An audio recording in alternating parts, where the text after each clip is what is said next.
और अब हम सबसे पहले उस खबर का विश्लेषण करेंगे जिसकी पूरे देश में चर्चा है। आप आजकल रुपए के बारे में काफी खबरें सुन रहे होंगे और पढ़ भी रहे होंगे।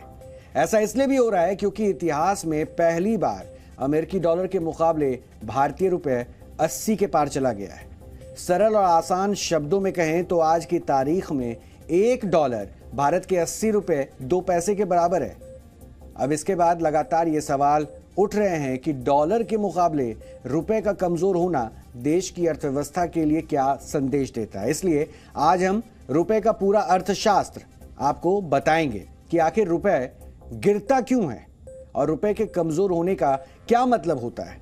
क्या कमजोर रुपए भारत को आर्थिक मोर्चे पर भी कमजोर कर रहा है और क्या रुपए में आई ये ऐतिहासिक गिरावट महंगाई का बड़ा विस्फोट करने वाली है।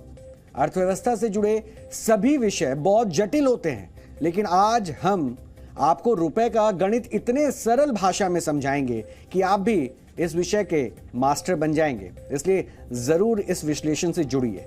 सबसे पहले आप ये समझिए कि जब रुपए कमजोर होता है तो इसका मतलब क्या होता है। दरअसल जब भी आप ये सुनते हैं कि रुपए डॉलर की तुलना में कमजोर हो गया है तो इसका अर्थ ये होता है कि डॉलर के मुकाबले रुपए की परचेजिंग पावर कम हो गई है। इसे ऐसे समझिए कि पहले 70 रुपए $1 के बराबर थे और अब उसी $1 के लिए आपको 80 रुपए तक देने होंगे। जब आप बाजार में कोई सामान या कोई सेवा खरीदने जाते हैं तो इसका पूरा लेन देन भारतीय करेंसी में होता है, यानी रुपए में होता है। लेकिन जब एक देश के तौर पर भारत अंतर्राष्ट्रीय बाजार में व्यापार करता है या लेन देन विदेशी मुद्रों में ये कन्वर्ट हो जाता है, यानी ये पूरा का पूरा लेन देन विदेशी मुद्रा में ही होता है। अभी हमारा देश अंतर्राष्ट्रीय बाजार में अधिकतर व्यापार यानी कि लेन देन डॉलर में करता है, जो अमेरिका की करेंसी है। उदाहरण के लिए भारत अंतर्राष्ट्रीय बाजार में जितना भी कच्चा तेल खरीदता है उसका पूरा भुगतान डॉलर में ही होता है। अब मान लीजिए भारत के 70 रुपए $1 के बराबर हैं और अंतर्राष्ट्रीय बाजार में प्रति बैरल कच्चे तेल की कीमत $10 है, तो एक बैरल कच्चे तेल के लिए भारत को 700 रुपए का भुगतान करना होगा। लेकिन अगर यही रुपए डॉलर की तुलना में और कमजोर हो जाता है और उसकी कीमत 80 रुपए के पार चली जाती है तो इसी एक बैरल कच्चे तेल के लिए भारत को 800 रुपए देने होंगे। यानी कच्चे तेल की कीमतें तो नहीं बदली, लेकिन रुपए कमजोर होने की वजह से भारत को कच्चे तेल के आयात पर खर्च ज्यादा करना पड़ा। नटशेल में कहें तो डॉलर के मुकाबले रुपए के कमजोर होने का मतलब है भारत का आयात बिल महंगा होना। जब आयात पर भारत पहले से ज्यादा खर्च करेगा तो इससे उन वस्तुओं और सेवाओं की कीमत भी घरेलू बाजार में बढ़ जाएगी जो दूसरे देशों से आती है। जैसे अभी पेट्रोल और डीजल के दाम बढ़े हुए हैं, या फिर जो मोबाइल फोन्स और गाड़ियां इंपोर्ट होती हैं यानी दूसरे देशों से आती हैं वो महंगी हो गई हैं।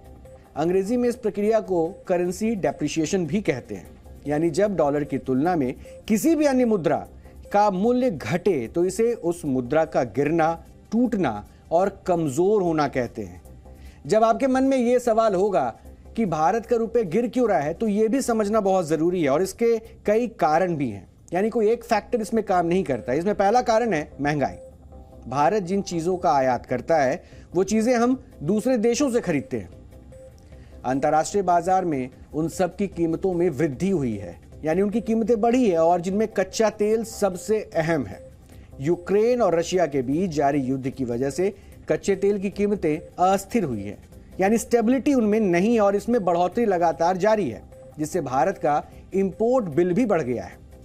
वैसे अब जब कोई देश आयात पर ज्यादा पैसा खर्च करता है, यानी कि दूसरे देशों से सामान खरीदने पर ज्यादा पैसा खर्च करता है और इसकी तुलना में निर्यात कम होता है, एक्सपोर्ट कम होता है, तो इससे करंट अकाउंट डेफिशिएट बढ़ जाता है।